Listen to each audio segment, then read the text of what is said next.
The vision of the heavenly city. Text verse, John 8:56, KJV. Your father Abraham rejoiced to see my day, and he saw it and was glad. Tom's 5 minutes. One puzzle piece a day until the whole Bible comes into view. One of the most remarkable statements Jesus ever made was, Abraham rejoiced to see my day, and he saw it and was glad. How could Abraham see Christ's day nearly 2,000 years before Jesus was born? When did Abraham receive this vision? The answer may be found in Genesis 15, where God revealed the eternal covenant long before Israel existed, before the law was given, and before the old covenant was established. 1. Abraham received the promise before Israel existed. God called Abraham from Ur and gave him an extraordinary promise. Genesis 12, 1-3. In thee shall all families of the earth be blessed. At this point, no nation of Israel existed, no temple existed, no priesthood existed, no law existed. The promise was universal from the beginning. God's plan was always the blessing of all nations through Abraham's seed.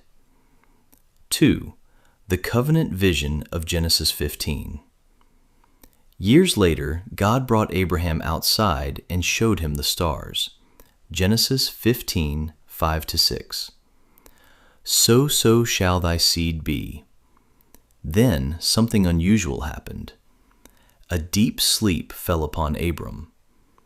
This is the same expression used when God placed Adam into a deep sleep. Abraham was not participating in the covenant ceremony. He was watching, receiving revelation, experiencing a vision from God. 3. The covenant was made between father and son. In ancient covenant ceremonies, both parties walked between the divided sacrifices. But in Genesis 15, only God passes through. Genesis 15:17. A smoking furnace and a burning lamp passed between those pieces. Abraham did not walk through. Why? Because the covenant ultimately was not dependent upon Abraham. It was an eternal covenant made within the Godhead. The Father and the Son would fulfill it. Centuries later, Jesus would become the promised seed. Galatians 3:16. He saith not, and to seeds as of many, but as of one, which is Christ. The covenant was secured by God Himself. 4. Abraham saw Christ's day. Jesus declared, John 8:56, Abraham rejoiced to see my day. Abraham was not merely looking for a physical nation. He was looking beyond Israel. He saw the coming Messiah. He saw the fulfillment of God's covenant promises. He saw the redemption that would come through Christ. Paul confirms this. Galatians 3:8. The Scripture, foreseeing that God would justify the heathen through faith, preached before the gospel unto Abraham. The gospel was preached to Abraham long before Moses. 5. Abraham's real hope was never earthly Canaan.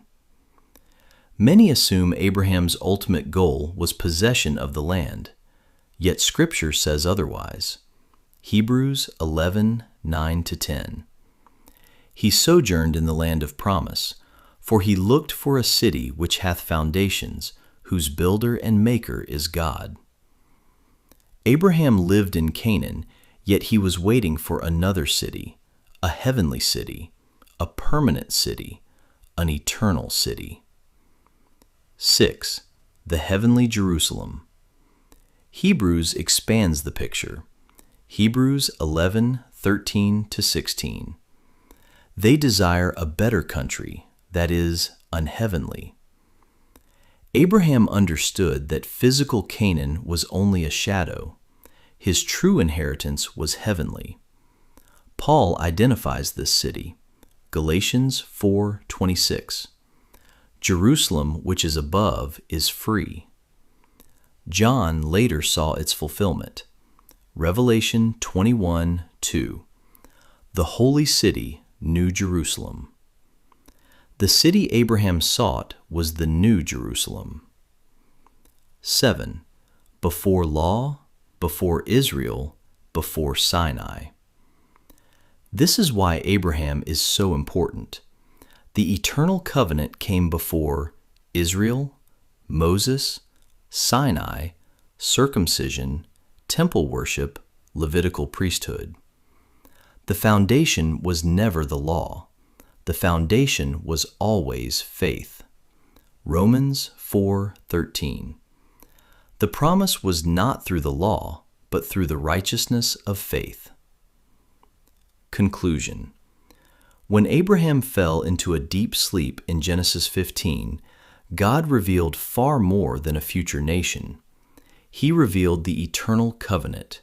He revealed the coming seed. He revealed the gospel. He revealed the heavenly inheritance. While living in earthly Canaan, Abraham looked beyond Canaan. While seeing physical promises, he perceived spiritual realities. That is why Jesus could say, John 8:56, Abraham rejoiced to see my day, and he saw it and was glad. Abraham saw Christ's day through covenant revelation long before Israel existed and long before the law was given. His true hope was not earthly Jerusalem, but the heavenly city whose builder and maker is God. Further study: Genesis 12:1-3, Genesis 15:5-18, John 8:56, Romans 4:13-16, Galatians 3:8, 16-18, Hebrews 6:13-20, Hebrews 11:9-16, Hebrews 12:22-24, Galatians 4:26, Revelation 21:2.